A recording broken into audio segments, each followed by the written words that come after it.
Hello mga besyang! It's me again, your maginanaon ni Longo teacher ng Thailand. Besyang Burn.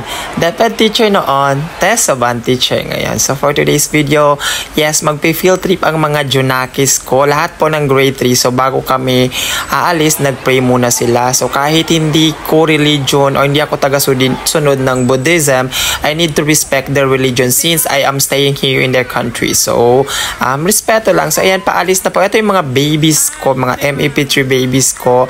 I think they were so excited na makaalis na. Ang kukulit. Super na-miss nila ako dahil nga on leave ako ng 2 days at hindi nila ako nakita from Saturday, Sunday, Monday, Tuesday. Nabalik ako ng Wednesday na sa school. So ayan, since hindi naman gaano kalapit, kalayo yung pupuntahan namin, ang nirentahan nila is hindi kagaya nung nirentahan dati nung Songkla kami na 3 hours. So dito kami ngayon sa parang park siya and hindi ko lang mabasa. I think rest house ito ng King kasi nung pumasok kami nito, super mostly mga ganap ng hari sa Thailand. And super ang ganda talaga nung area. So this is the time na nag-pray sila pagpasok dito. So syempre kahit na hindi ako Buddhism, ayan, kailangan ko magstay sa kanila kasi nga yung mga estudyante ko, pinagkatiwala ng mga magulang sa akin ang kanilang safety.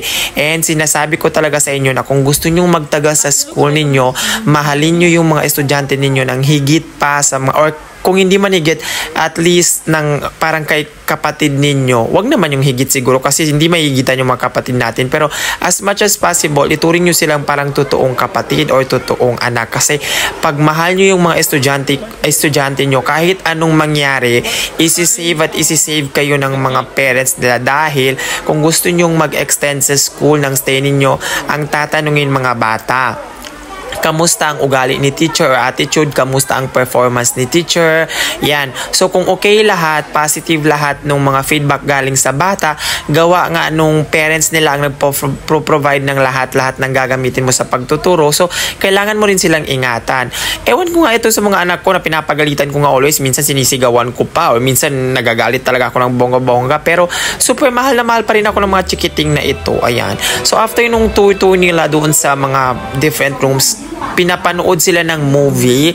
I think about ito dito sa sa history kung paano nagsusupply itong what we call as pakpanang ng tubig sa buong Nakhon Si Thammarat. Ayan. So I think that was 15 minutes ayan na panonood nila. So ito lahat ng grade 3 namin. Siya nga pala 6 na bus po kami or bus kami na nag-travel papunta dito sa Pakpanang. And it's just 1 hour from Nakhon Si Thammarat City. So ito yung another museum nila kung saan makikita mo itong parang sinakyan ng hari nila, mga parang ewan ko, hindi inimitate ba or something ganun na mga gamit nila ng hari nila. So ayan, ito yung ni-lecture sa kanila, yung mga ancient or mga ancestral places here in Nakhon Si Thammarat kung saan binibigyan sila ng lecture para naman kahit papano magkaroon sila ng additional learning sa history. So, ito yung map nung pinuntahan namin kung saan inorient yung lahat ng mga grade 3 and look at that. Kasama ko rin yung mga Thai teacher dito na mga teacher, lahat ng grade 3 dito. So again and again, safety ng mga anak ko yung priority ko. So ayan, bago ako umaalis, binibilang ko muna yan sila. Ayan, hello po sa lahat. Ayan sila, naglalakad kami, mga makukulit ko, mga kiting.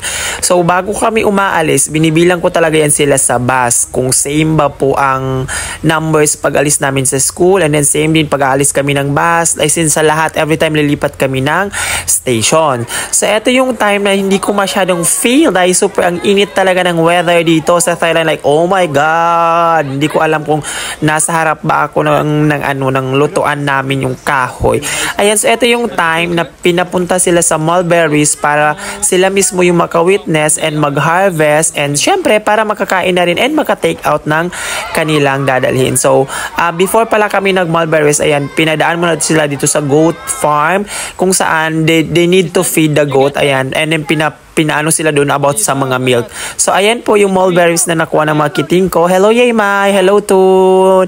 Hello, Nat. Hello, Nicha. Ayan, mga kiting ko, mga babies ko na super love ni Teacher Bern nila na always nasabi, Tisa Bern. Wala ka nang marinig pa sa kanila.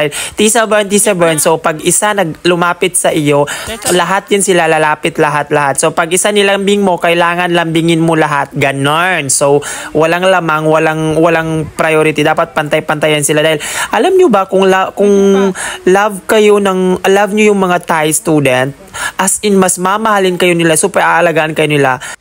Kung gusto ninyong tumagal dito talaga sa Thailand or sa school kung saan kayo na-assign, mahalin nyo sila ng sobra-sobra dahil naramdaman at na-experience ko yan.